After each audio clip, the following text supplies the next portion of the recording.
Bonjour à tous, c'est un épisode pas comme les autres que je vous propose aujourd'hui. Pour la première fois, on prend le micro avec des membres de l'équipe Banmi pour revenir sur des épisodes qui ont été diffusés sur le podcast, sur certains sujets qui ont fait beaucoup parler les auditeurs et auditrices, sur des événements de Banmi et sur la communauté Banmi. On est en Normandie, dans une chambre de notre Airbnb et on a papoté ensemble, ri et pleuré aussi. Vous allez entendre Marion, qui s'occupe de la communication, Isabelle, qui est illustratrice, Diana, qui est aussi illustratrice, Julie, vidéaste et monteuse, Cédric, photographe, et William, notre ex-stagiaire et mascotte de nos lives Instagram.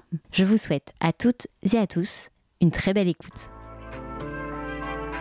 Banmi, c'est le podcast qui explore le mélange des cultures occidentales et asiatiques. Banmi Podcast se déguste sur le pouce, entre amis ou en famille, à toute heure de la journée, pour partager un bon moment et échanger sur des parcours de vie inspirants liés à l'Asie. Banmi est un podcast créé et réalisé par Linda Nguyen et je vous retrouve un dimanche sur 2 pour un nouvel épisode. Pose-toi avec moi et écoute ce que je t'ai préparé. Alors bonjour à tous et à toutes. Aujourd'hui c'est un épisode un peu spécial. On est en week-end avec la team Banmi et on s'est dit, enfin je me suis dit, moi, que ce serait plutôt pas mal de faire un épisode avec la team et faire un peu un tour de table sur l'oreiller, sur le lit et parler en fait un peu des épisodes Banmi, de débattre un peu dessus et de raconter un peu nos expériences personnelles. Alors déjà, première question, est-ce qu'il y a un épisode qui vous a marqué plus qu'un autre et pourquoi ? Marion ? Oh non.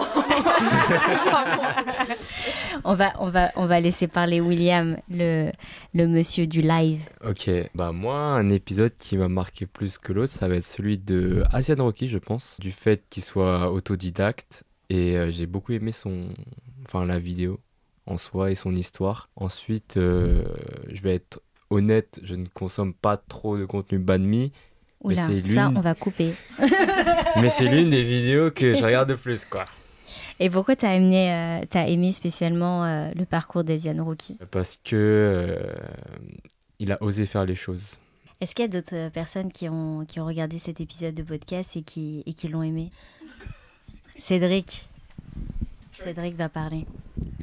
Moi, en tant qu'autodidacte, automatiquement, l'épisode avec Asian Rocky m'a touché, puisque c'est exactement le type de parcours que j'ai eu. Et voilà, au-delà de ça, c'était un très bon podcast sur le fait de s'accomplir soi-même et de trouver sa voie. Donc, j'ai trouvé pas mal d'écho avec mon parcours. Moi, ce que j'ai beaucoup aimé avec Asian Rocky, c'est que du coup, il a été hyper sincère et authentique dans son partage. Et il a eu même un moment ultra émouvant.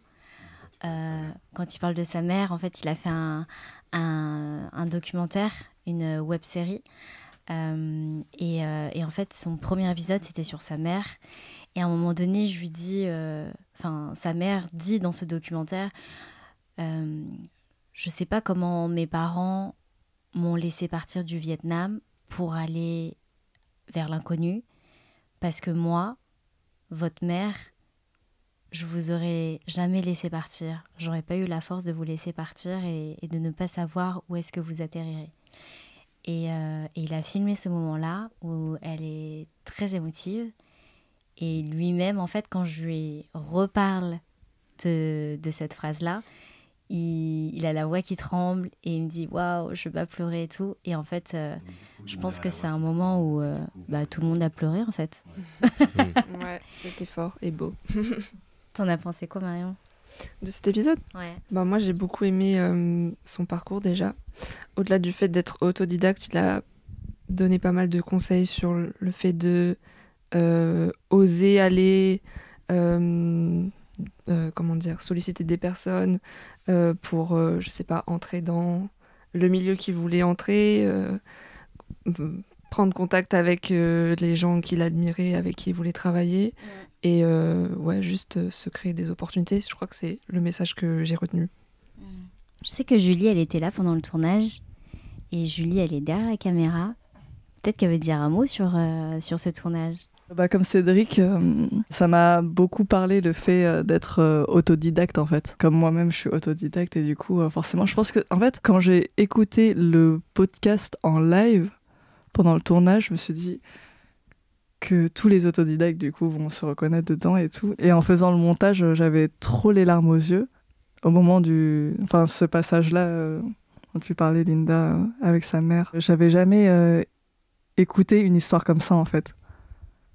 Alors que je pense que c'est hyper commun au final, mais on n'en parle pas forcément. Et surtout, moi, ce que j'ai aimé, au-delà du fait qu'il soit autodidacte, c'est que il a une manière très positive de vivre son parcours professionnel. Et je lui posais des questions sur le fait d'être vidéaste, réalisateur, que peut-être ça peut être d'être dans une industrie compétitive. Et ce qu'il disait, et ce qui m'a beaucoup nourri, c'est qu'il disait la compétition, tu peux le prendre comme un challenge qui est positif et qui peut te tirer vers le haut, plutôt que quelque chose qui peut te te rendre jaloux, qui peut mettre des bâtons dans les roues à d'autres gens ou des choses comme ça. Et ça m'a donné un peu espoir parce que je me dis, en fait, la compétition, ça peut être vu de manière aussi positive. Qui d'autre a un épisode préféré à partager dans Banni Podcast? J'ai bien aimé l'épisode avec les graines de Lisa. Justement, je trouvais que son parcours, et j'ai beaucoup aimé le fait qu'elle parle de sa reconversion, que ça a été pas facile, je veux dire, de ce moment de switch, parce que du coup, elle vient d'une famille... comme la plupart, je dirais, des Asiatiques. Moi, je suis d'origine chinoise. Du coup, je me dis que c'était pas du tout facile de se confronter à ses parents et de se dire, j'ai fait des études et à la fin, je vais faire un truc qui me passionne beaucoup plus que les études que j'ai faites et ce pourquoi mes parents potentiellement voulaient que je fasse. Et cet épisode m'a touchée parce que justement, elle a dit des choses justement qui m'ont permis aussi de prendre conscience qu'il n'y avait pas qu'un seul chemin dans la vie, qu'on avait le droit de se tromper, qu'on pouvait changer. Et je ne sais pas trop comment le dire avec les mots, mais en tout cas, ça m'avait permis d'avoir comment on appelle ça, une petite lumière qui s'allume dans ma tête. Et je me disais, en fait, je peux tout faire. Je suis pas cantonnée qu'à un domaine, je peux faire plusieurs choses et j'ai encore le droit de changer tout au long de ma vie et que c'est pas grave et que j'avais l'impression que même si mes parents sont toujours fiers de moi, quoi qu'il arrive, selon les choix que je vais faire. Je sais pas quoi dire. Et est-ce que c'est le cas? Est-ce que tu penses que tes parents ils sont fiers de toi, quoi qu'il arrive dans tes choix? Pour l'instant, je sais pas parce que mes parents et moi on communique pas beaucoup. On a du mal à parler. Je pense que mes parents, ils adoptent comment on appelle ça, l'amour non verbal, c'est-à-dire qu'ils vont jamais l'exprimer verbalement. Donc ce sera plus dans les actions, je dirais. Par exemple, moi j'ai fait des études artistiques et après il y a eu un gros moment de vide après mes études où j'étais un petit peu perdue. Et mon père m'a dit que ma mère était dure avec moi, mais qui m'avait d'une certaine manière soutenue dans mes études parce qu'ils m'ont laissé faire ce que je voulais et que si vraiment ils ne croyaient pas en moi, en fait, ils m'auraient pas soutenue de leur côté, pas forcément financièrement, mais là, ils m'ont laissé faire ce que je voulais et après, ils m'ont dit le plus important, c'est que tu trouves un peu ta voie et après, les parents chinois, c'est toujours compliqué, hein. Mais c'est déjà une grande chance que d'avoir des parents qui te soutiennent dans tes études artistiques parce que c'est pas peut-être le cas de tout le monde. Non, en fait, pour moi, j'avais pas l'impression qu'ils m'avaient soutenue. Ils m'ont juste laissé faire ce que je voulais. Okay. Donc, je pense que pour eux, ils m'ont soutenue parce qu'ils m'ont justement laissé la liberté de faire. Et maintenant, je sais pas trop ce qu'ils pensent de moi. J'ai l'impression toujours un peu de les décevoir. Enfin, je suis un peu perdue, on va dire. Moi aussi, je crois que c'est un peu ça. C'est genre, ma mère ne dit rien et dans le fait de rien dire, c'est un soutien. Mais dans mes actions, elle me dit quand même pourquoi tu fais ça. Mais elle continue quand même à me soutenir d'une certaine façon. En fait, c'est très bipolaire. Ouais, carrément. J'ai l'impression que en tout cas les parents asiatiques, enfin moi mes parents chinois, mon père me disait ta mère en fait elle te dit des paroles dures exprès pour lui prouver qu'en fait que tu peux aller au-delà de ce qu'elle pense, c'est-à-dire il m'a dit si elle dit par exemple que tu vas échouer, ça s'attend en fait que je prenne ces mots durs pour moi et que je vais aller au-delà de ça et que justement je vais lui prouver que je ne vais pas échouer entre guillemets. C'est vraiment trop bizarre comme manière d'éduquer les enfants, je trouve. Est-ce que vous vivez la même chose avec vos parents, Diana? Moi, honnêtement, je sais pas trop ce qu'ils pensent. Là, je viens d'avoir mon diplôme et j'avoue que toutes mes études, j'ai essayé de trouver un équilibre entre un truc qui me plaît et un truc où ils se disent pas que je fous rien. Et par exemple, là, en reprenant mes études, je pense qu'ils comprennent rien de ce que je fais, mais ils se disent « Oh, elle a une alternance, elle a un salaire, du coup, ça a l'air sérieux. » Et donc, je pense qu'ils sont contents. Voilà. Moi, ils ont commencé à lâcher, à plus rien comprendre ce que je faisais à partir du moment où j'ai eu mon diplôme en diététique et où je suis partie dans d'autres chemins. Parce que je suis partie après toujours dans l'alimentation, mais plus au niveau culturel, et ils savaient pas trop vers quel métier ça menait, etc. Après, j'ai bifurqué dans la communication, je suis passée par les podcasts, la musique, enfin, c'était un peu un chemin sinueux et à chaque fois, enfin souvent, mes parents et mes sœurs me disent oui, enfin à chaque fois qu'on nous demande ce que tu fais, on sait jamais quoi dire parce qu'ils n'arrivent plus à suivre, mais ils continuent de me supporter dans ce que je fais. Et bon, je pense que c'est le plus important. Mais j'ai de la chance du coup de ce côté-là. Et toi, Julie? J'ai commencé par faire du commerce international. Et après, j'ai eu ma licence, j'ai eu mon diplôme. Mon père était hyper content parce que c'était un Tétu. Et du coup, les Tétu sont... cette communauté, c'est une communauté de commerçants en fait. Et du coup, ouais, il était là en mode c'est bien le commerce, ta grand-mère elle a fait pareil et tout. Du coup, trop content. Mais quand je suis arrivée au master et que concrètement j'ai vu, je devais chercher un stage à l'étranger et j'ai vu les missions et je me suis dit c'est quoi ça? Je me suis dit mais je comprends rien, je comprends pas ces missions et ça me donne vraiment pas envie quoi. Et du coup, j'ai complètement arrêté. Et après, je suis allée dans le tourisme, j'ai fait des petits jobs par-ci, par-là et tout. Et je sentais que mon père était très déçu, quoi. Il était hyper déçu. Et après ça, quand je me suis tournée vers la vidéo, ma mère... En fait, ma mère, c'est un peu l'opposé de mon père dans ce côté-là. Et elle est très ouverte et elle s'en fout un peu, en fait. Je lui dis, je fais des vidéos et quand je montre les vidéos de Banmi, elle est contente, quoi. Elle dit « Ah, c'est bien » et tout. Typiquement, la vidéo du Nouvel An Khmer, là, elle a trop aimé parce qu'elle arrive à reconnaître des choses auxquelles il peut s'identifier. Ils reconnaissent leur culture et tout ça, et du coup, elle voit que c'est quelque chose de concret, en fait. C'est pas... je sais pas comment expliquer. Ouais, que ça leur parle en fait. Ouais. Moi, la seule vidéo où ma mère était entre guillemets fière, dans le sens où elle l'a partagée à ses amis et tout, c'était cette vidéo. Parce qu'en fait, elle connaît l'environnement, elle connaît la pagode de Vincennes, elle sait ce que c'est le nouvel an cambodgien. En plus, dans la vidéo, il y a des gens qui parlent en khmer et tout, il y a de la bouffe, il y a des festivités. Enfin, c'est un endroit qui est familier. Et en plus de ça, je pense que je suis habillée en tenue traditionnelle, du coup, ça apporte encore une touche en plus. Mais par contre, tous les autres épisodes et tout ça, je pense qu'elle pige pas, quoi.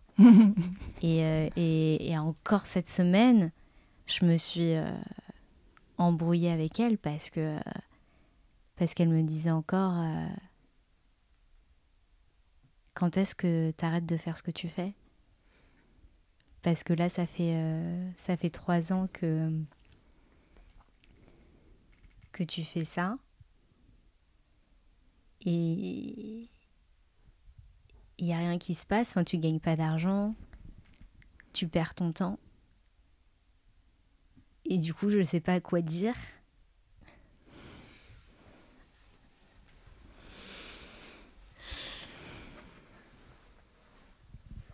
Est-ce que tu as Quelqu'un a des mouchoirs. Parce que... Mais non, mais parce que d'un côté, genre, on voit que la communauté, elle grandit. Que je reçois plein de messages où on me dit que, du coup, que les podcasts, ça aide les auditeurs et les auditrices qui écoutent.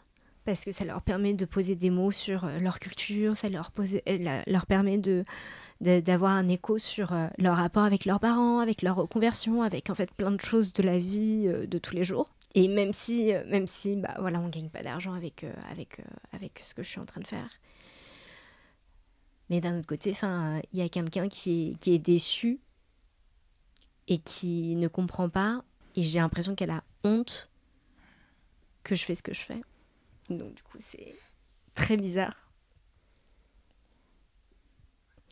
Et quand j'ai des phases de doute de est-ce que ça vaut le coup de continuer à faire Banh Mi, du coup, je suis hyper partagée entre ces deux mondes. C'est une fin de podcast. Nos parents, c'est quand même des premières générations qui ont immigré de leur pays vers un autre pays, justement. Et je pense qu'ils ont cette crainte. Enfin, eux, ils ont... J'appelle ça des sacrifices. Moi, je sais que mes parents, par exemple, ils ont travaillé 7 jours sur 7 pendant 30 ans sans prendre de vacances. Parce que, justement, je pense qu'ils n'étaient pas capables d'exprimer leur amour verbalement, du coup. Ils l'exprimaient par peut-être... le confort à la maison, que les enfants ils aient à manger, ils soient bien habillés et tout ça. Et je pense qu'ils ont peut-être cette crainte au fond d'eux.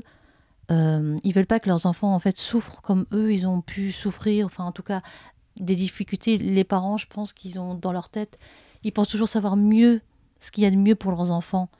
Et parfois, si on communique pas avec, si on se dispute, enfin, je suppose que moi, avec ma mère, c'est pareil, on n'arrive pas à communiquer, on se crie dessus, enfin, c'est toujours des disputes. Mais je sais qu'au fond d'elle, voilà, elle m'aime, mais elle ne sait juste pas l'exprimer. Et je pense que des fois, les mots qu'elle dit, c'est très maladroit. Et nous, comme on est une génération où on parle beaucoup, on est plus dans... exprimer en fait ce qu'on a au fond de soi, en fait il y a un décalage entre ce que nos parents veulent nous dire et les mots qui sortent de leur bouche, et nous on aimerait peut-être avoir autre chose. Enfin, je pense pas que tu déçoives ta maman, je pense juste que pour elle c'est pas concevable de pouvoir vivre sans l'argent, mais l'argent en fait c'est pas ça qui fait tout. Ce que tu apportes aux gens, c'est de l'ordre vraiment de l'émotion et du... Enfin, je sais pas comment dire ça, mais vraiment quelque chose tout au fond. Enfin, on a l'impression d'être connecté et enfin, tous ces témoignages que tu allais chercher à droite, à gauche, justement, et les gens qui expriment en fait leur passé, tous leurs aventures et aussi leurs difficultés, en fait, ça parle vraiment à beaucoup de gens, et en fait, les gens commencent à prendre parole grâce à ça. On se dit, finalement, il y a d'autres personnes qui ont vécu la même chose que moi. En fait, finalement, je suis pas seule. Donc, en fait, ça permet de rassembler plein de gens, et je pense que ta maman, elle voit pas encore, en fait, ce que tu es en train de faire, et qui en fait, grandiose, en fait, pour la communauté. Qu'on soit Tétchou, vietnamien, cambodgien, même chinois, en fait, finalement, on a tous un passif qui est...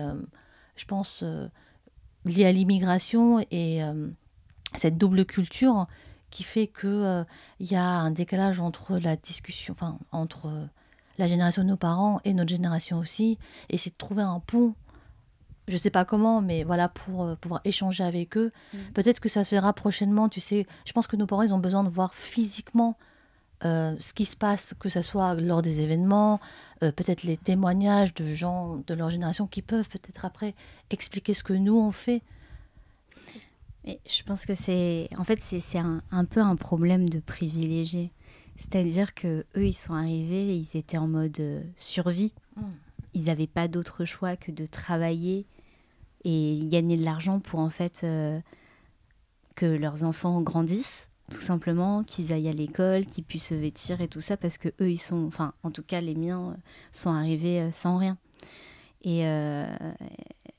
Et donc, du coup, de me voir, entre guillemets, errer comme ça, à essayer de chercher ce que j'aime vraiment, c'est quelque chose qui va en dehors de sa conception, en fait, de la vie, de la réussite et de ce qu'il faut faire. Et j'ai conscience de ça et je me dis que oui, voilà, que c'est une dispute, enfin, que c'est un problème de compréhension intergénérationnelle et que ça va être et que c'est complètement universel en fait. C'est entre les parents et les enfants, peu importe dans quelle époque tu vis, il y aura toujours une distance et une incompréhension parce que c'est un contexte qui est tout le temps différent et c'est des problématiques qui sont différentes d'une génération à une autre. Mais voilà, enfin, après, on m'a dit, le fait que ce soit la première de sa famille à être partie à l'étranger et à faire vraiment ce qu'elle voulait, c'est un peu ce que moi je fais. Je pars en fait d'un univers pour faire vraiment ce que je veux. Et au final, c'est comme si c'était deux vies qui sont complètement parallèles. Ça a été un peu l'outsider, comme moi je suis l'outsider, quoi. Sauf qu'elle comprend pas le métier que je suis en train de faire. Au final, ce qui me rend le plus triste, c'est pas de me prendre des balles perdues de c'est nul ce que tu fais. C'est plus, je me dis, ça me fait un peu chier de savoir que elle, dans son coin, elle se rend triste à cause de ça, alors que moi, de mon côté, j'ai l'impression de n'avoir jamais été aussi vivante que de faire ce que je fais. Et pour elle, c'est perçu comme quelque chose qui est réduit un peu à néant parce qu'elle me dit tu perds ton temps et elle se rend triste par rapport à ça. Moi, j'ai envie de dire qu'il y a plein de gens qui se reconvertissent, qui font des métiers dits qui gagnent beaucoup d'argent et en fait, ils sont tellement pas heureux qu'ils font un burn-out, ils décident d'aller en Bretagne et élever des brebis et de faire du fromage, par exemple, et gagner 10 fois moins que ce qu'ils gagnaient quand ils étaient dans, trader ou à la banque. Oui, donc, voilà, je pense que ce qu'il faut peut-être expliquer à nos parents, c'est que le bonheur, c'est pas que financier, ça peut être aussi autre chose. Et je pense que ça, c'est un truc qu'ils peuvent juste pas imaginer que c'est possible parce que eux, je pense qu'ils ont jamais pris le temps de se découvrir et de savoir ce qu'ils aiment. Ils sont juste, comme tu disais, ils sont venus en mode survie, ils n'avaient pas le choix, ils n'ont pas réfléchi. C'est juste ça. Toi, William, t'es d'une autre génération et Oui. Comment tu le vis, toi, ton rapport avec ta maman ? Moi, c'est complètement différent du vôtre parce que vous, ça concerne notamment l'amour non-verbal. Alors que moi, je sais que ma mère, tout au long de sa vie, ça a été l'amour non-verbal avec son père. Vu que, donc, mon grand-père, vu qu'il est issu de l'immigration aussi également. Et dès qu'il est arrivé aussi, il travaillait 7 jours sur 7, sans arrêt. Il n'avait pas le temps ou même il ne savait pas comment s'y prendre pour apporter de l'amour envers sa fille ou ses enfants. Et donc je sais que ma mère, elle essaie un peu de dévier, donc de ne pas faire la même chose. Donc de mon côté, elle est très communicative, elle comprend ce que je fais, elle essaie de me supporter également. À noter que mon père est donc au Laos, au pays. Et je sais que ma mère lui envoie des messages pour que lui m'envoie des messages de support aussi également. Parce que sinon, il ne le ferait pas. Et donc, je sais que moi, mes deux parents sont très communicatifs, donc c'est très différent de votre génération. Et qu'est-ce qu'elle pense de... tu as fait un stage chez Banmi. Qu'est-ce qu'elle a pensé, du coup, que tu ailles dans cet univers, dans ce média qui parle de l'Asie, des cultures asiatiques et tout ça? Je pense qu'elle était vraiment fière que je sois dans ce stage, notamment chez Banmi, vu que ça supporte les communautés asiatiques. Et elle n'avait jamais expérimenté ça, vu que elle a été élevée entre guillemets à la française. Donc elle avait les normes et valeurs françaises et elle a toujours voulu se rapprocher de la communauté, mais elle ne savait pas comment. Et quand je lui ai parlé de ça, elle s'est dit c'est super, tiens, mon fils va faire un stage dans quelque chose où je peux découvrir de nouvelles personnes, rencontrer du monde et agrandir également sa connaissance sur les autres cultures. Et elle était vraiment fière de ça, et même elle en parle toujours à ses amis, elle en parle au bureau, elle en parle partout en fait. Elle a son tote bag Banmi partout dans Paris.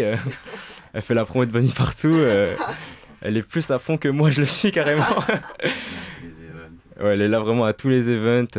Mais voilà, elle me supporte dans tous les projets, elle me supporte partout. Et franchement, je la remercierai jamais assez. Elle te soutient plus que te supporte. Ouais, elle me soutient, pardon. Ouais, elle le supporte aussi. Hein. Elle le supporte aussi, ouais. Et bah bravo à la maman à William. Toi, Diana, t'as fait ton mémoire où tu as parlé de Banmi. Est-ce que tu peux en parler? Pourquoi t'as fait ce mémoire sur ce sujet? Moi, de base, je voulais faire mon mémoire vraiment sur le racisme, mais il y avait trop de choses à faire. Et je me suis dit, non, mais je vais être trop énervée si je fais un truc militant et tout pendant 1 an. Du coup, je me suis dit, mais qu'est-ce qui m'enthousiasme avec de bonnes vibes et tout ça? Et j'ai tout de suite pensé à des médias comme le tien, Banmi. Et franchement, j'ai trop parlé de Banmi à mon tuteur. Il en avait marre, il était là, mais c'est quoi? Et du coup, il a écouté des podcasts grâce à moi. Il était là, ah ouais, c'est intéressant, c'est pas mal. Et du coup, ouais, je me suis dit, je vais faire un truc un peu plus positif, entre guillemets, et parler de tous les médias qui parlent des diasporas asiatiques. Donc, il y avait Banmi, mais j'ai aussi essayé de diversifier. Et donc, j'ai aussi interviewé Tuan de Bisai Media, par exemple, ou des petits comptes Instagram qui parlaient un peu de leur expérience en tant qu'asiatique. Et en fait, en faisant ce mémoire, il y avait ce côté d'abord, on veut montrer plus de diversité et parler de racisme.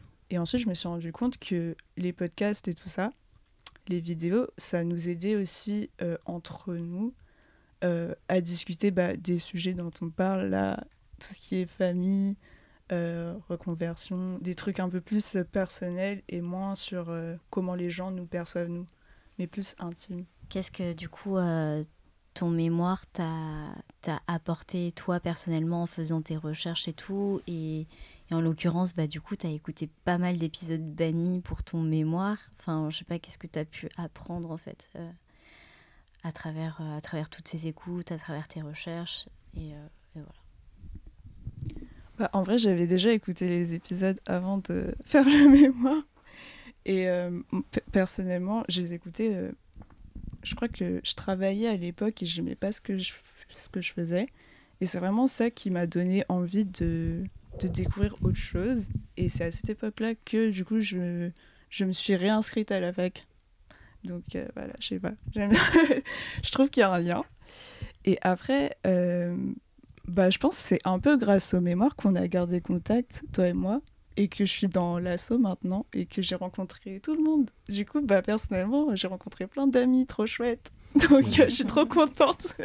Est-ce que vous avez un épisode en particulier dont vous aimeriez parler, Marion? En fait, j'ai pas d'épisode en particulier parce qu'ils sont tous bien et géniaux. Ils apportent tous, via les différents témoignages, les différentes expériences des gens qui témoignent, ils apportent tous quelque chose de différent et de complémentaire. Ça nous est déjà arrivé de nous poser la question entre nous, c'est quoi l'épisode que tu préfères? Et à chaque fois, c'est c'est le dernier, ça y est, le dernier, c'est mon épisode préféré. Et à chaque fois, c'est comme ça. Et souvent, pendant les périodes où je participais au tournage, on se disait avec Julie, celui-là, c'est mon épisode préféré. Ça me fait penser à ce que disait Diana quand il y avait le talk au Café B. Diana, elle a dit un truc hyper juste. Tu le diras mieux que moi, mais genre chacun a... chacun a... En fait, il y a plein de gens qui parlent d'Asie en ce moment, plein de médias, plein d'initiatives, de festivals, etc. Et en fait, il n'y en aura jamais assez. Il n'y en aura jamais trop, je veux dire. Parce que chacun apporte une vision, une histoire qui peut se ressembler, mais qui est quand même toujours différente. Et du coup, ça permet de multiplier les points de vue et que ce soit encore plus riche. Ouais. Ce qu'elle disait, Diana, c'était parfois on a l'impression que ça sert à rien qu'on parle d'un sujet parce que le sujet a été déjà traité ou dit, mais en fait chaque chose a son identité. Donc peu importe qui va le traiter, ça va être toujours différent et dit d'une perspective différente. Et donc du coup, on a tous une voix unique. C'était ça. Et je trouve que c'est vrai parce que du coup, moi, quand je voyais qu'il y avait des choses sur l'Asie, ça m'a fait les deux côtés. En fait, j'étais en mode « Ah, il y a des choses qui sont faites sur l'Asie. Ah, ça me donne envie d'en parler. » Et d'un autre côté, je me disais « Mais vas-y, ça a déjà été fait. Peut-être que je vais rien apporter de plus. » Et donc voilà. Mais au final, je l'ai quand même fait. Mais c'est bien parce qu'en fait, chacun apporte sa direction artistique parce qu'on a tous des histoires différentes. Et même si on parle d'Asie, c'est toujours abordé d'une manière personnelle. Oui, on parle jamais de la même chose. Je disais, on parle jamais de la même chose. C'est comme une fiche recette. On le donne à 2 chefs et en fait, le goût sera pas pareil à la fin. Donc pour le podcast et pour même le sujet sur l'Asie, on pourra parler toujours de l'Asie. C'est tellement vaste et divers que... comment je pourrais finir ça qu'il n'y en aura jamais assez, oui.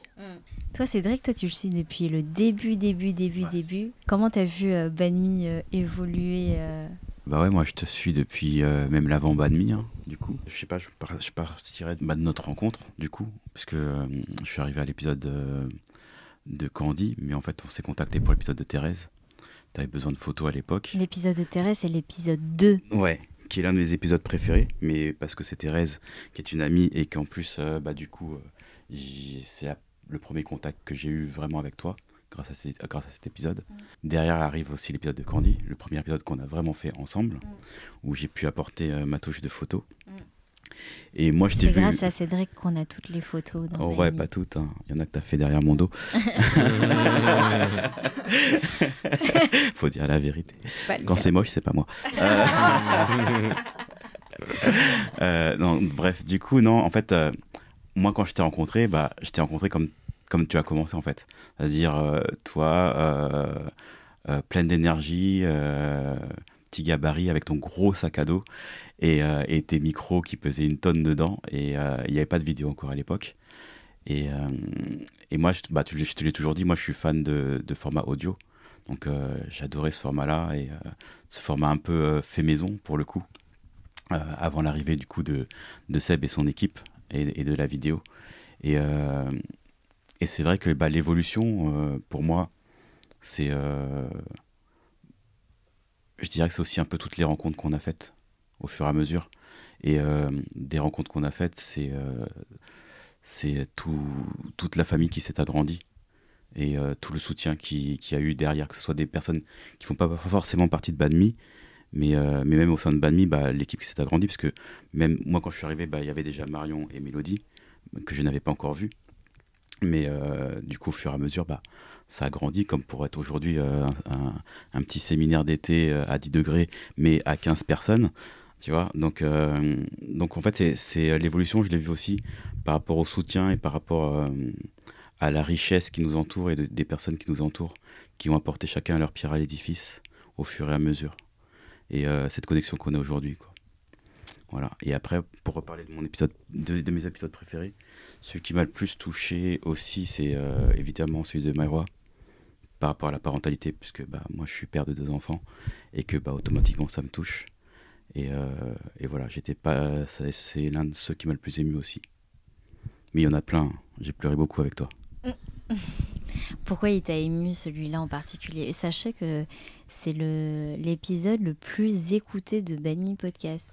Mais parce qu'en fait, et on remercie aussi Maïwa parce que c'est sa communauté qui est très grande aussi et Maï donne pas mal d'interviews, de podcasts, etc. Donc sa communauté est à même d'écouter toutes ces interventions, mais ça a beaucoup touché l'échange intergénérationnel. Et toi, est-ce qu'il y a un moment en particulier sur un sujet qui t'a touché sur cet épisode?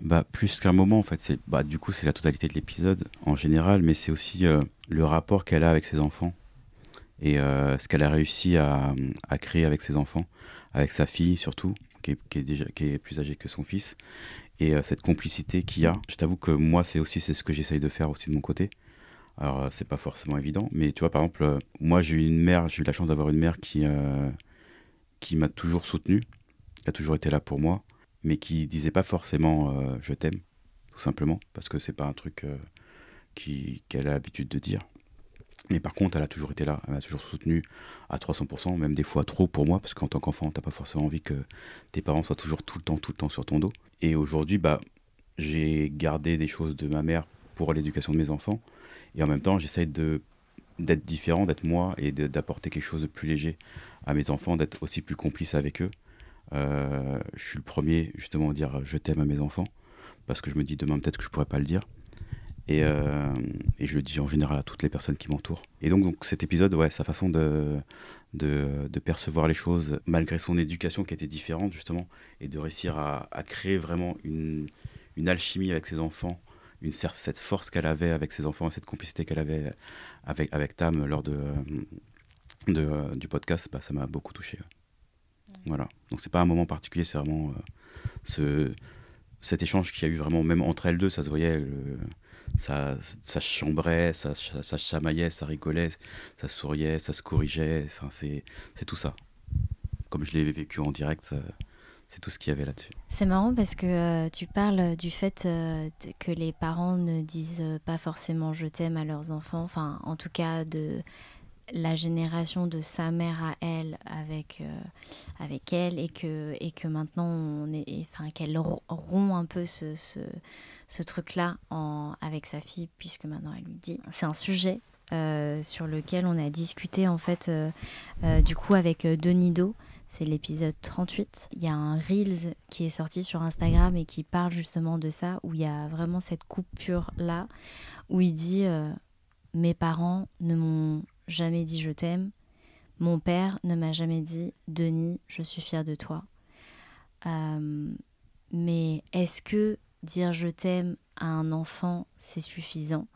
Parce que souvent, les parents passent par des actes et en fait, ils disent pas je t'aime. En fait, cette génération-là ne disent pas je t'aime, peut-être pour ne pas flatter la jeunesse. Mais ça passe par d'autres choses. Et j'ai eu pas mal de témoignages qui ont été hyper touchants. Genre, par exemple, il y a une fille qui dit I think in Asian culture, love between parents and their children is often not expressed by words. My mom showed that she loves me by preparing food for me, cutting fruits, asking me if I've already eaten. Et c'est ouf parce que moi j'ai habité en Asie et par exemple je me rappelle à Hong Kong, tu dis pas comment ça va. Genre ils disent en cantonais, est-ce que t'as déjà mangé? Est-ce que t'as mangé? Enfin c'est pour dire ouais, est-ce que ça va quoi. Et voilà, et d'autres personnes par exemple qui disent mes parents nous le disent parce qu'on ne leur a pas dit petit et qu'ils ont survécu au Khmer Rouge, c'était important pour eux qu'on le sache, peut-être parce qu'ils ont beaucoup perdu et qu'ils ne veulent pas le regretter. Voilà, mon père m'a dit qu'il m'aimait pour la première fois quand j'avais 18 ans et que je venais de me faire virer de l'école d'ingénieur. Premier échec scolaire de ma vie, je venais de leur dire que j'étais désolée de leur faire honte. Quand un je t'aime ou un je suis fière sort, c'est un cas extrême. J'en pleure rien que d'y penser, tellement c'est rare. Ensuite, à ma connaissance, à part dans la culture occidentale et latine, je ne connais pas beaucoup de parents qui disent « je t'aime » à leurs enfants. Je sais pas, est-ce que vous partagez ça avec vos parents? Enfin, comment c'est? Je sais pas si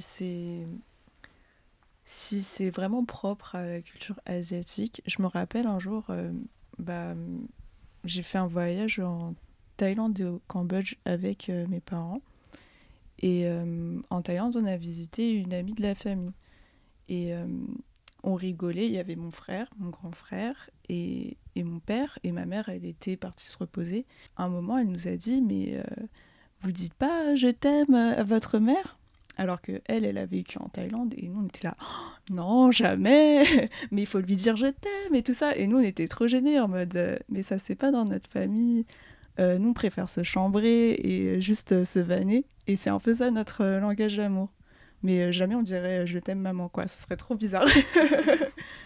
Moi, bien que ma mère soit très communicative, je sais qu'elle m'a jamais dit je t'aime. Ça, je sais qu'elle m'a jamais dit.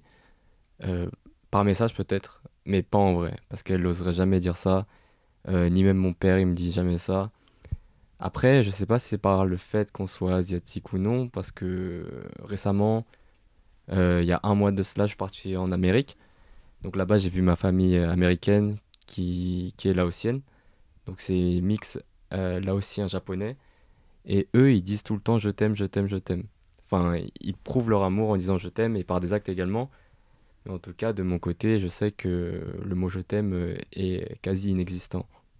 Mais ils expriment ce mot par différents actes, tels que la bouffe ou l'achat de tel ou tel objet, quoi. De mon côté, pareil, je crois que ma mère et mon père m'ont jamais dit je t'aime.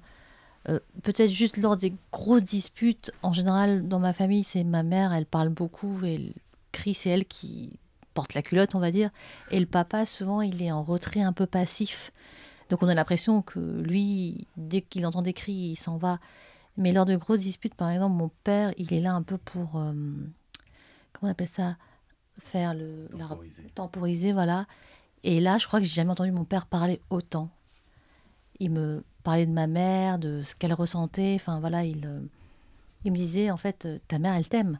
Elle te le dit pas, mais elle t'aime. Et justement, ça passe par la nourriture.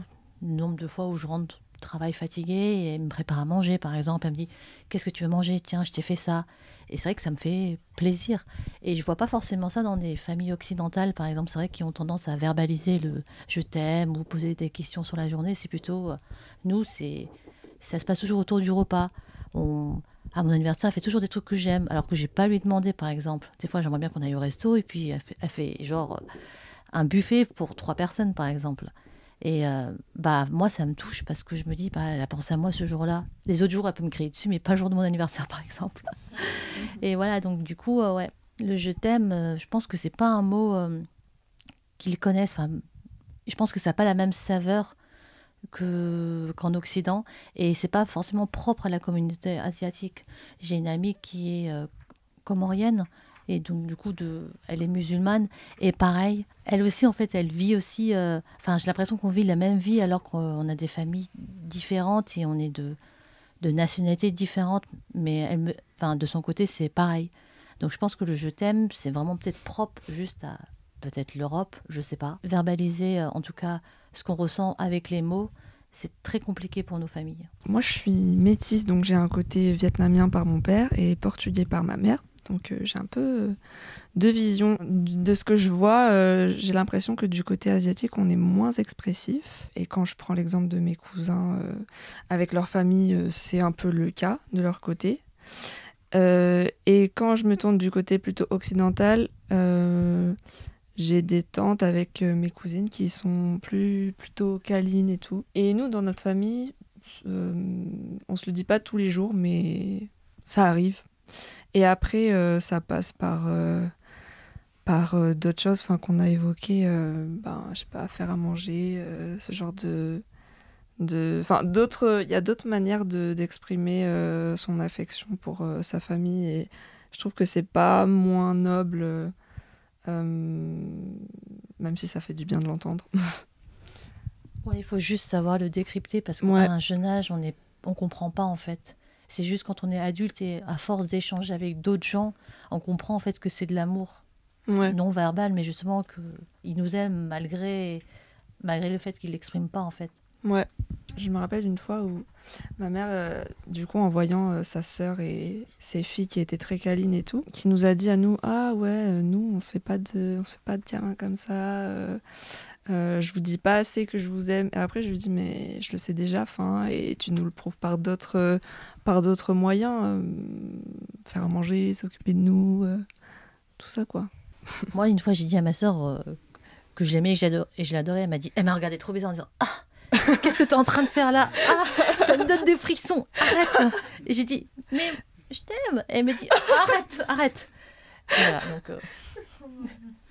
Trop drôle. Moi, avec mon frère, genre, on n'est pas tactile, mais parfois il est en mode tu veux un câlin? Et on est là où c'est un câlin Wi-Fi, on est là comme ça.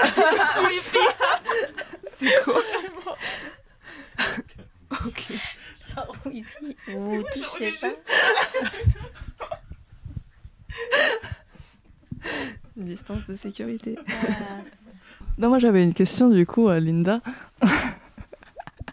Parce que comme maintenant que t'es maman, et que bah, je sais pas si ta mère, elle te disait je t'aime, du coup non. Est-ce que toi maintenant, tu l'as vraiment intégré, et est-ce que toi, t'as du mal à l'exprimer comme ça? Par exemple, maintenant que t'as un bébé, est-ce que tu penses que tu vas pouvoir lui dire naturellement, ou est-ce que c'est vraiment un... Est-ce qu'il y a un blocage qui s'est créé avec ça, ou pas du tout? Non, parce que je lui dis. Mais après, je sais pas si je vais continuer à lui dire ou pas quand elle va grandir, ou si je vais trouver ça chelou ou pas. Mais là, vu qu'elle parle pas, bah... C'est parce qu'elle veut pas répondre. Parce que peut-être qu'il nous disait, en fait, hein, quand on était bébé. Je pense. Et qu'après, ouais, comme tu as dit, après, maintenant qu'on peut répondre, Il y a les professeurs qui arrivent aussi. et qu'il y a une certaine pudeur, encore une fois, la pudeur asiatique et tout. Mais parce que moi ça a un peu évolué, hein, du coup. Maintenant, on se dit beaucoup plus les choses, parce que je la taquine un peu, ma mère. Je dis, ah ouais, toi, tu me dis jamais je t'aime et tout. Et après, elle fait... si, moi je t'aime comme j'aime ton frère, j'aime ta sœur, pareil, tu vois, mais elle le dit pas directement. Faut que je la pique un peu. Mais avant, jamais on pouvait parler de ça. Mais ça s'est vraiment débloqué au fur et à mesure avec le temps qui passe. Je sais pas, c'est Peut-être que les parents s'adoucissent aussi avec l'âge. ça. Je crois qu'ils sont trop fatigués après. Ouais. Genre après, ils se lâchent, donc... Du coup, ils sont plus fragiles et on peut les attaquer avec des... C'est ça. Mais moi, je les attaque maintenant. Ils peuvent plus rien faire maintenant. Ils sont... On parle aussi dans les épisodes de Banmi de représentation. Et il y a aussi un épisode avec les restaurateurs.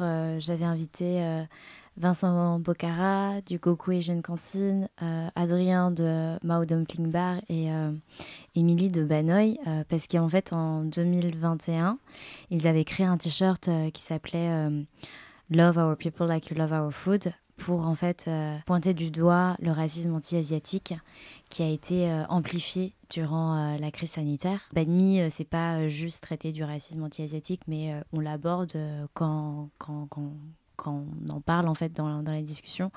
Est-ce que vous trouvez que aujourd'hui vous êtes victime de racisme anti-asiatique? Est-ce que vous trouvez que ça a évolué de ce point de vue-là? Je sais que depuis l'arrivée donc du Covid, le racisme a énormément évolué au niveau des Asiatiques. Notamment pour ma part, en vrai, je ne l'ai pas trop senti, vu que en soi on était confinés, donc je l'ai pas trop senti à l'école ou quoi que ce soit. Mais suite au déconfinement, là il y a eu beaucoup plus de personnes qui me regardaient bizarre dans les transports, et ils n'osaient pas trop s'approcher, personne ne voulait s'asseoir à côté de moi. Limite c'était comme si j'étais le Covid incarné, alors que bah, pas du tout. Mais c'est vrai que ça c'est beaucoup plus, enfin c'est bizarre dit comme ça, mais popularisé le racisme asiatique. À l'heure actuelle, je pense que certaines personnes ont pu faire entendre que c'est quand même grave ce qu'ils font. Bah, y a beaucoup moins de personnes qui s'inquiètent dans les transports ou quoi que ce soit. Enfin, bah, après, c'est avec le temps, quoi. Avec le temps, les gens, ils sont... ça redevient comme avant, en fait. Mais il y a eu un gros pic avant, pendant et un petit peu après le Covid par rapport aux Asiatiques. Par rapport au Covid, moi pas personnellement, mais j'ai des amis, notamment coréennes et japonaises, qui, en marchant dans la rue, on leur disait on les pointait du doigt en disant qu'elles étaient le Covid, quoi, alors que aucun lien. Moi, je me souviens justement au tout début du Covid, on recevait des informations de Chine justement, et en France, on n'en parlait pas encore, on disait juste que c'était un vieux rhume. Et moi, mes parents, ils écoutaient les informations en Chine, et ils ont commencé à acheter des masques. Et ils me disaient, dès que tu prends des transports et que tu sors, tu mets un masque au cas où. Et du coup, moi, j'avoue, à force d'en parler, je commençais aussi à me dire, bon, peut-être que je porte un masque. Et en fait, dans le métro, il y avait que les Asiatiques qui portaient des masques. Donc du coup, les gens nous regardaient bizarrement. C'est vrai qu'en France, par exemple, quand on est malade, c'est pas comme en Asie où on a tendance à porter un masque pour éviter de transmettre le rhume ou la toux. Ça se fait beaucoup, je trouve même c'est hyper respectueux d'ailleurs. Alors qu'en France, t'es malade, tu tousses sur les gens, sur la barre de métro, sur tes mains, tu fais des bises, tu t'en fous. Désolée. Et en tout cas, ouais, le début du Covid, voilà, il y a tous les Chinois, en tout cas, pour ma part, voilà, ils achetaient des masques de chantier et tout. Et quand j'entrais chez moi, j'avais une pile et mon père était trop content. Regarde quel masque j'ai trouvé et tout, ça va trop nous protéger. Et en tout cas, c'est vrai qu'il y avait des regards un peu bizarres. S'il y avait de la place dans le métro, les gens, ils évitaient de s'asseoir à côté de nous. Je me souviens pas forcément avoir été pointée du doigt, mais je me souviens qu'en général, que les gens, il y avait une baisse de fréquentation dans les restaurants. Ah si, quand je suis allée faire les courses une fois, il y a une grand-mère, il y a une dame qui m'a dit « Ah, mais vous devriez avoir honte de vous approcher de nous de moins d'1 mètre. » J'ai dit « Madame, je fais les courses normales, j'ai un masque, je fais pas exprès, désolée. En plus, c'est vous qui m'avez bousculé. » Enfin, la dame a été énervée en disant qu'il fallait pas que je l'approche, que j'étais vraiment comme un pou. Et j'étais là, mais je fais les courses comme tout le monde, je suis une personne normale et puis je suis française. Enfin, j'ai pas apporté le virus en France. Enfin, il y avait une éducation. Enfin, j'avais l'impression qu'on était le diable incarné. Et j'ai l'impression que les informations, ça aidait vraiment pas à ça. Et je crois que c'est la première fois que je me suis sentie différente des autres. Moi, j'ai vécu dans le 15e une grande partie de ma vie et du coup, je me suis toujours considérée comme une Française. Et c'est lors de mes études artistiques, quand je suis allée en Bretagne, que j'ai ressenti pour la première fois de ma vie, à 20 ans, le racisme. Quand je suis arrivée là-bas, on était une école où il y avait 300 élèves à tout casser. Et les gens, quand ils m'ont vue physiquement asiatique, ils pensaient que je parlais pas français. Et comme dans ma classe, il y avait des Erasmus avec une école chinoise à Pékin, donc il y avait, je dirais, je crois, 6 ou 8 Chinois, c'est quand même beaucoup. Je crois que j'ai jamais vu autant de Chinois de ma vie dans une classe. Et les Chinois, ils me voyaient parler français, donc ils pensaient que j'étais pas chinoise et que je parlais pas chinois. Donc j'ai vécu un peu une forme de, je sais pas si on peut dire du racisme, mais des deux côtés dans ma classe, j'étais nouvelle et j'étais, que ce soit les Français ou les Chinois, personne venait me parler parce qu'ils pensaient que je parlais pas la langue, que ce soit français ou chinois. Et j'étais là, mais je comprends pas. Et un jour, je suis allée parler aux Français de ma classe en disant, ça fait 2 mois qu'on se connaît, voilà. Et je commençais à parler, je dis, mais c'est bizarre quand même, je suis arrivée et je trouve que vous n'étiez pas hyper accueillant. Ils m'ont dit, nous, on pensait que c'était chinoise, que tu venais de la Chine et que tu parlais pas français. Mais pendant les pauses, on t'entendait vachement bien parler français. Donc on trouvait ça un peu bizarre. Et je dis, mais du coup, vous n'aviez pas eu envie de me parler. Enfin, ils m'ont dit, oui, non. Enfin, bref, voilà, ils s'en foutaient, quoi. Et j'étais là, c'est vraiment bizarre. Et j'ai posé la même question aux Chinois de la classe. Ils m'ont dit, nous, on t'a entendu parler français, donc on pensait que tu parlais pas chinois. Et enfin, voilà. Et j'ai subi du racisme pour la première fois de ma vie. Et j'étais en Bretagne. Et j'avais la vingtaine, quoi. Il y a eu le Covid qui a amplifié les choses. Et puis après, c'est revenu à la normale. Enfin, pour certaines personnes. Après, je sais pas si vous le vivez au quotidien. Genre, moi, je me rappelle que c'est pas vraiment du racisme, mais quand je vivais en Asie et que je rencontrais des Français, parfois j'entendais des Français parler sur moi. Et je leur disais non mais je vous comprends, je parle français. Et ils étaient toujours très étonnés.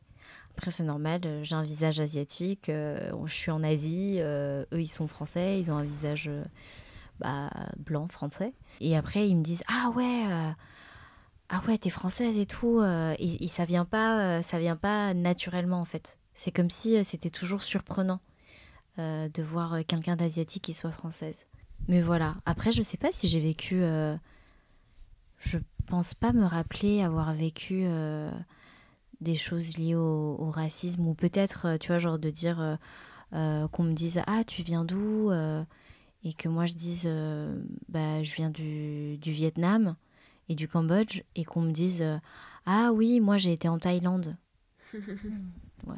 D'accord. Ok. T'as déjà eu la question de quand justement on te demande tu viens d'où et tu dis t'es française. Non, mais tu viens d'où pas France, mais par rapport à tes origines. Parce que souvent, je trouve les Européens, quand ils nous voient, ils veulent savoir de quelle origine on est. Et quand on leur dit je suis française, ils disent non, mais pas ça. L'autre là. Ouais. C'est trop bizarre. Ouais, c'est ça. Tu vois, genre, j'ai eu un monsieur qui me disait ah oui, du coup, t'habites dans le 13e. Bah non. Après, je trouve que c'est cool de demander les origines des autres. Mais il faut que ça soit dit avec les bons mots. Enfin, par exemple, le t'es d'où, forcément, t'es d'où, je suis française, donc voilà. Plus si la question elle est tournée en mode est-ce que t'as des origines et quelles sont-elles? Et c'est plus respectueux. Moi, j'ai eu des petits boulots, des stages où je devais soit accueillir des enfants dans des musées, soit les surveiller à l'école. Et ça m'est beaucoup arrivé du coup que des enfants me demandent en plus, quand je leur disais que j'étais française, quand ils me demandaient d'où je venais, ils étaient là en mode non, c'est pas possible. Et j'étais là, tu veux voir ma carte d'identité? Et ils étaient là, non, regarde ta tête. Non. Et j'étais là, bon, je sais plus quoi dire maintenant. Mais après, ouais, je pense que là, vu que c'est des enfants, faut essayer de leur apprendre et tout ça, mais c'est un peu compliqué parce que parfois ils sont têtus, ils veulent pas trop écouter. J'ai eu une expérience similaire quand je travaillais également. J'étais vendeur et donc il y a des clients qui sont arrivés et il y avait 3 enfants et une mère et la mère était en train de faire sa sélection et tandis que les enfants étaient en train de me poser des questions. Mais c'était pas des questions communes, c'était pas oh il y a quoi dedans, c'est quoi? C'était plus est-ce que vous êtes chinois? Et moi je disais non, je suis pas chinois, japonais alors. Et après ils disaient non, toujours pas. Mais ils continuaient, ils persistaient. Et le pire c'est que la mère était juste à côté, elle les entendait mais elle ne disait rien. En fait, je trouve que le racisme asiatique envers les asiatiques est tellement banalisé que pour elle que ses enfants disent ça, c'est vraiment ça lui fait ni chaud ni froid. Je pense que si c'était l'inverse, elle aurait réagi d'une manière différente.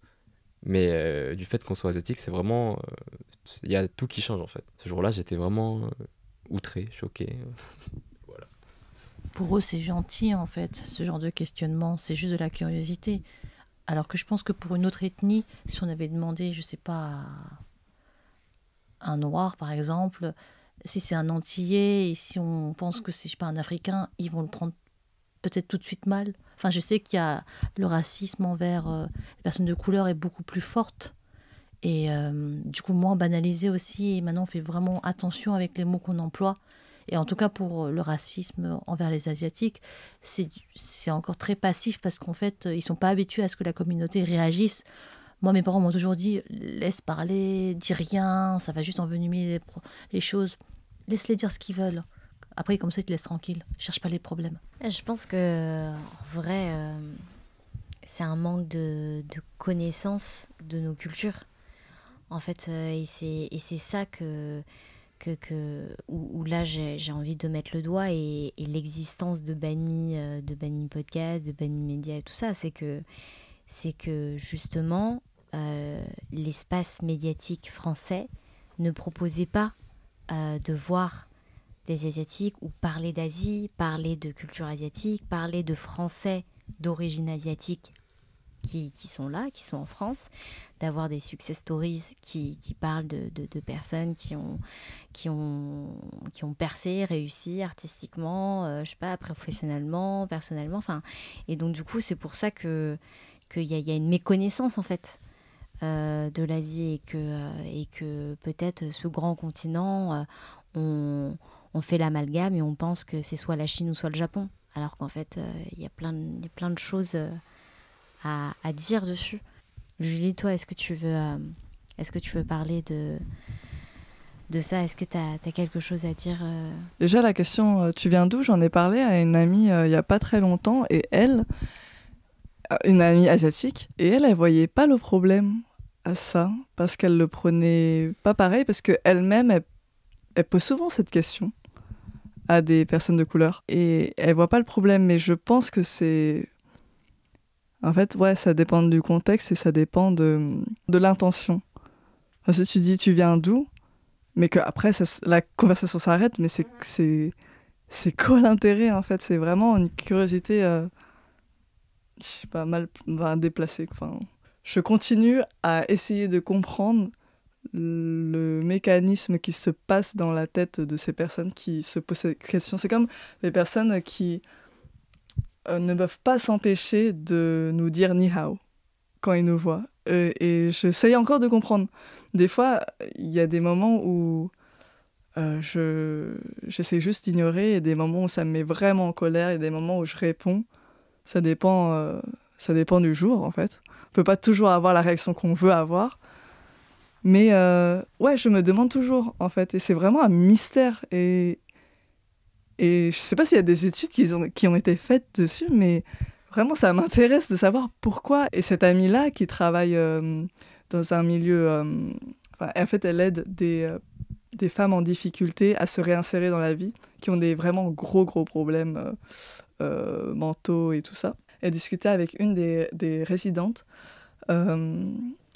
qui est, je sais plus de quelle origine, mais maghrébine.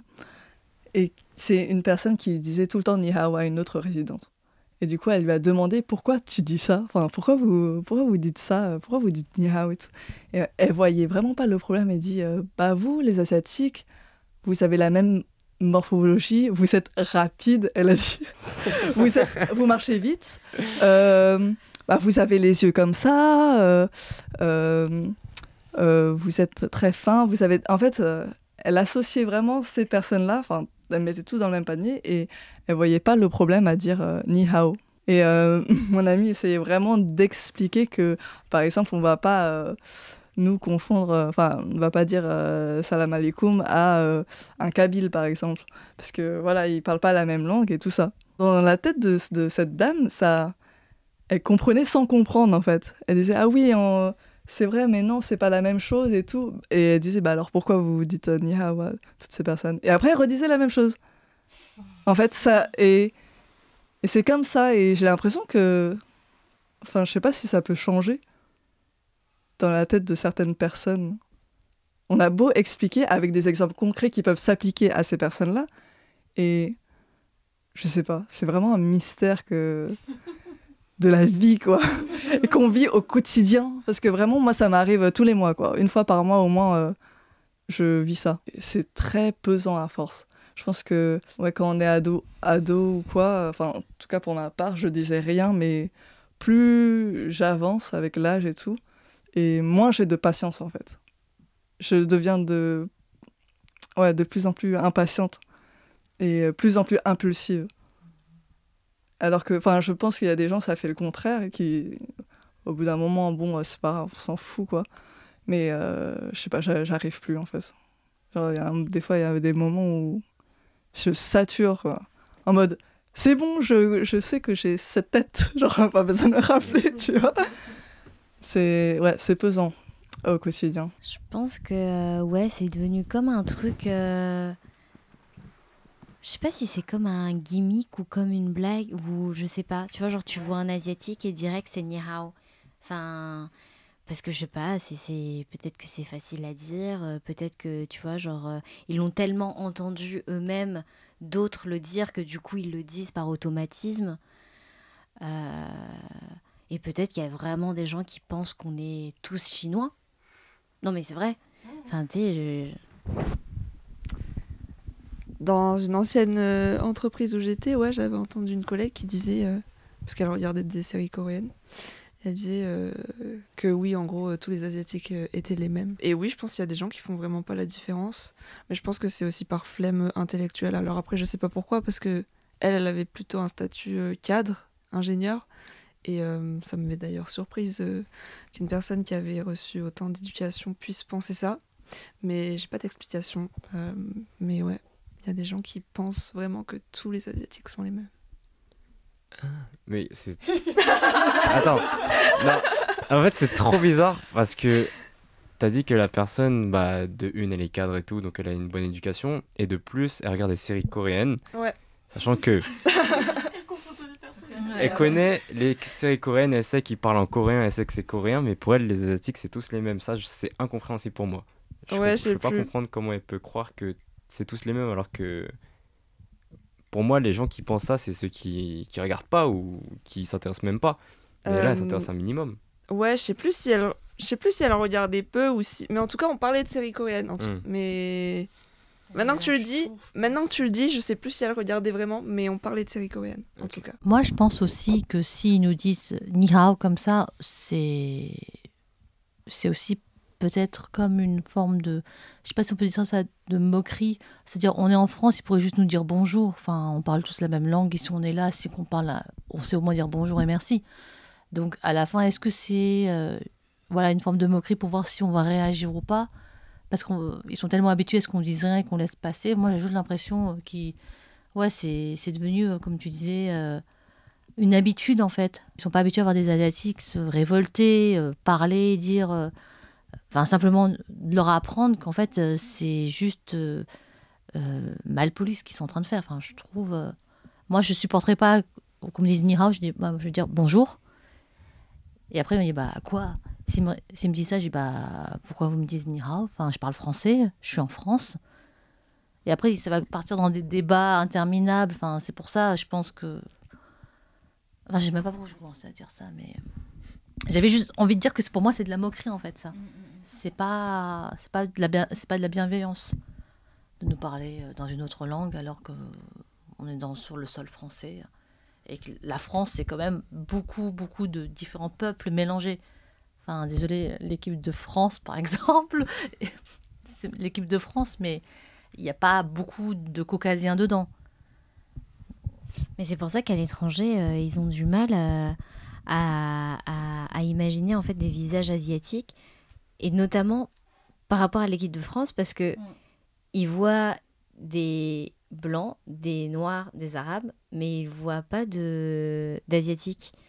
Et du coup, quand je dis que je suis française, ils sont toujours en mode, quoi? Parce qu'en plus de ça, je ressemble à plein de pays sauf la France. Et c'est ça qui m'a ramenée au plus près de mes origines asiatiques, alors qu'avant, quand j'étais en France, je m'en foutais. Enfin, c'était pas un sujet, puisque j'ai vécu dans une ville où c'était assez diversifié au niveau des cultures et tout, donc il n'y avait pas de débat. Mais c'est vraiment en vivant en Asie que je me suis rendu compte à quel point j'étais trop asiatique, quoi. Mais... en revanche, pour revenir à ce que tu disais, où ils pensaient que les Asiatiques, c'était tous les mêmes, moi, quand j'étais plus jeune, j'allais au Vietnam et je pensais que toute l'Asie, ça ressemblait au Vietnam. Parce que je savais pas, quoi. Et c'est vraiment en grandissant et en devenant adulte et puis en faisant un échange en Corée du Sud, puis après en habitant dans différents pays d'Asie, et puis après j'ai eu la chance avec mon métier de pouvoir voyager dans différents pays d'Asie, à Taïwan, en Indonésie, en Chine, au Népal, au Bhoutan, enfin dans plein de pays, en Malaisie, etc., en Thaïlande, que là je me suis dit waouh, c'est ouf toute la richesse des cultures qu'il y a. J'ai fait un épisode avec Tonton Rip et il le dit, dans les annonces de casting, je répondais à des annonces de casting où ils cherchaient un Chinois. Il n'y avait pas autre chose que un Chinois dans la figuration ou dans un second rôle. Et là, il disait ça commence à changer. Donc je pense que c'est un changement de mentalité qui arrive petit à petit. Et je pense que Banmi Media fait partie de ce mouvement, de changer les mentalités. Et ce qui est cool, en fait, c'est que ça ne s'adresse pas qu'aux Asiatiques. Et au contraire, ça se veut adresser à vraiment le plus largement possible à tout le monde. Parce que on est ouvert à toutes et à tous pour s'éduquer ensemble. Et il y a même des gens qui sont pas asiatiques, qui sont passés dans Banmi, qui nous ont éduqués sur de la cuisine vietnamienne, sur la langue vietnamienne. Je pense à André de Rennes, qui a fait son livre Un orage par jour, et avec qui j'ai tellement appris par rapport à une ville dans laquelle je vais presque tout le temps depuis que je suis petite, qui est la ville de Ho Chi Minh au Vietnam. Donc en fait, il faut se dire qu'on est sans cesse en train d'apprendre et que malheureusement, il y a des gens qui sont pas au fait du racisme anti-asiatique, mais qui, en fait, avec les écoutes de podcasts, peuvent se rendre compte peut-être des erreurs qu'ils ont fait auparavant. Et c'est ça qu'on veut, en fait, c'est de faire évoluer les mentalités. Et puis il y a plein de personnes non asiatiques que je connais qui ont écouté Banh Mi et qui se sont reconnues dans certains témoignages aussi, parce que les témoignages qu'on entend, ils sont sur certaines communautés, mais ils sont aussi universels. Et là, du coup, Banh Mi, ça aussi, c'était un podcast, c'est devenu de la vidéo, c'est aussi devenu des events. Est-ce qu'il y a des events, du coup, qui vous ont marqué ou qui ont fait vraiment écho chez vous pour ce que ça représentait? Lisa? Moi, j'étais pas là pour le lancement de la saison 3, donc je peux même pas en parler, mais j'ai l'impression que le lancement de la saison 3, malgré que je sois pas là, mais j'ai vu le live. Parlons de cela. Parlons du live. Le live a été filmé par Elisa, il a été présenté par William. Qu'est-ce qui s'est passé pendant ce live? Diverses choses. Je posais des questions et tu ne les lisais pas. Et toi, tu m'as juste dit, t'avais qu'à être là. J'ai dit, si j'avais pu être là, j'aurais été là. Mais tu vois, j'avais tellement envie d'être là que je regardais le live, quand même. Tu dis ça? Ah ouais, tu vois. Non, mais en tout cas, William, il a parlé à Bunaimin pendant le live. Oui. C'est vrai ou pas? Ouais, c'était grave mon gars. Il a snobé Isabelle, mais il a parlé à Bunaimin. Et surtout, il y a une private dans la team Banh Mi sur William qu'on n'arrête pas de mettre en boucle, et qu'un jour, j'espère, il y a un mème qui sortira sur William quand il sera super connu et qu'on ressortira les archives du live. Mais William, en fait, c'était son premier live Banh Mi. Et du coup, il essayait d'aborder les gens et tout, mais il avait envie, et en même temps, il était timide, et en même temps, il était un peu stressé par quel genre de questions il allait poser. Et là, il voit Virak Thune, donc Virak qui est réalisateur, et donc il se dirige vers Virak, il fait « Ah, bon, il y a Virak, on va aller parler à Virak. » Et il a dit « Bonjour Virak, qui êtes-vous » Je suis Virak, mais c'est quoi la vraie question? Je crois que ce mème me suivra toute ma vie, vraiment. C'est le mème iconique de William de Banh Mi. Big up à Virak. Mais ouais, du coup, si vous avez un événement qui vous a marqué, auquel vous avez participé, et je sais pas si vous avez un truc à dire dessus, quoi, Isabelle. Toi, tu as participé à Humans of Chinatown. Oui, j'ai participé à pas mal d'événements. Il y avait juste l'accrochage pour Humans of Chinatown. Après, il y a eu le désaccrochage au point éphémère. Ah oui, j'étais contente d'être là-bas. Et justement, on a rassemblé pas mal de monde pour un lundi soir. C'était un lundi soir, hein. Ouais. 200 personnes, je crois même. Ouais. Et c'était assez ouf. Même les gens du point éphémère ont dit « Oh putain !» Un lundi soir, les gens reviennent de week-end, ils sont là, présents. Et on a fait plein de choses. Il y avait table ronde, talk, même showcase. Il y avait un petit marché de créateurs, il y avait une projection de courts-métrages, il y avait des talks, il y avait un showcase, il y avait de la bouffe. Il y avait une superbe tombola aussi. Il y avait une tombola, il y avait l'exposition Humans of Chinatown. Il y avait tout en même temps. Et on a appelé ça 360 degrés au cœur de Humans of Chinatown. Et je crois que c'était un des événements Banh Mi les plus complets. Et du coup, c'était ouf, parce qu'en fait, on a vraiment confirmé l'événement avec le lieu 10 jours avant. Et en consultant après, du coup, l'équipe, j'aurais demandé, ouais, bon, ça vous dit et tout. Et ils ont dit, bon, ouais, vas-y, let's go. Et on a fait ça un lundi soir. Et tout le monde se demandait s'il y aurait des gens qui viendraient un lundi soir. Et effectivement, il y a beaucoup de gens qui sont venus un lundi soir, parce qu'on était plus de 200 personnes et c'était assez dingue. Donc ouais, je pense qu'il y a eu cet événement. Après Marion... Juste pour rebondir sur cet événement, c'est dans les moments comme ça où on voit à quel point ce qu'on fait dans Banh Mi avec nos petites mains, c'est important, et de recevoir même les messages des auditeurs via les DM que Linda nous envoie. C'est hyper touchant, hyper motivant pour continuer à avancer, faire grandir le média. Donc c'est aussi grâce à tous les gens qui viennent et qui écoutent. Et c'est un peu bateau à dire, mais c'est vrai. Donc voilà. Julie ? En vrai, moi aussi, j'allais dire Humans of Chinatown, mais plus l'inauguration, ça m'a fait quelque chose. En fait, de voir physiquement l'exposition sur les grilles, ça m'a fait un truc parce que ouais, c'est un endroit où j'allais tout le temps avec mes parents, dans mon enfance, quoi. Pour remettre dans le contexte, du coup, Banh Mi Media, on a aussi fait un projet photographique qui s'appelle Humans of Chinatown, donc du coup pour raconter les quartiers asiatiques. Et pour la première série, on l'a fait dans le 13e, et le photographe qui a accepté de collaborer pour cette série du 13e arrondissement de Paris, c'était Vuterakam, donc un très grand photographe qui est assez connu internationalement. Et en fait, il y avait le Point éphémère en septembre 2022 qui nous ont proposé d'exposer dans leur lieu culturel.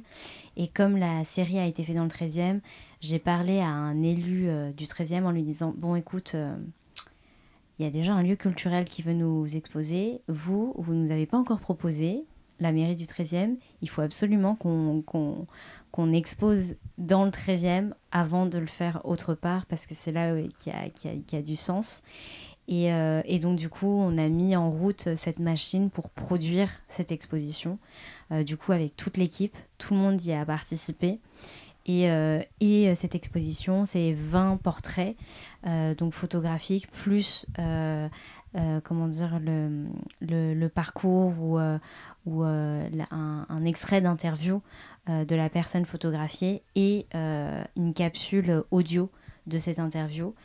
Et donc voilà, et ça a été exposé sur les grilles du parc de Choisy dans le 13e arrondissement, donc le plus grand Chinatown d'Europe. Du coup, ouais, c'était assez symbolique. Enfin, comme Julie, elle le disait, c'est un peu l'endroit où on va avec nos parents, quoi. C'était un moment assez émouvant, en fait, de voir ça. Je sais pas, ça m'a fait... À chaque événement, ça fait ça, mais là, particulièrement, je pense que c'est parce que... Je sais pas, on voit physiquement...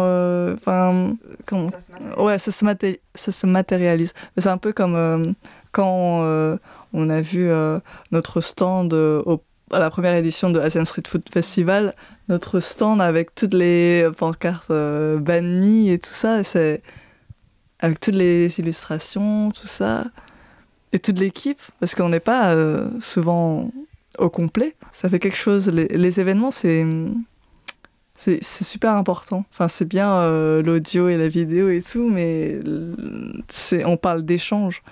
Donc forcément, c'est ça le plus important, c'est les échanges du coup, entre nous et avec les autres. Et surtout avec des personnes qui ne sont pas forcément de la communauté asiatique. Ici. Voilà. Bah voilà, c'était le premier Pillow Talk de Banh Mi. Je ne sais pas s'il y en aura d'autres, j'espère. Est-ce que vous voulez finir cette conversation avec un mot ? Dodo. Bonne nuit. J'ai pas d'inspi là. Qui êtes-vous, William ? Je suis William. Bah moi je pensais pas beaucoup parler, mais j'ai beaucoup parlé, donc je vous souhaite une bonne nuit ou un bon jour pour ceux qui écoutent ça le matin. Merci. C'était Isabelle à pareil. On dit bonne nuit parce qu'il est vraiment 1h du matin passé et qu'on a vraiment beaucoup sommeil. Putain, c'est vrai. Salut tout le monde.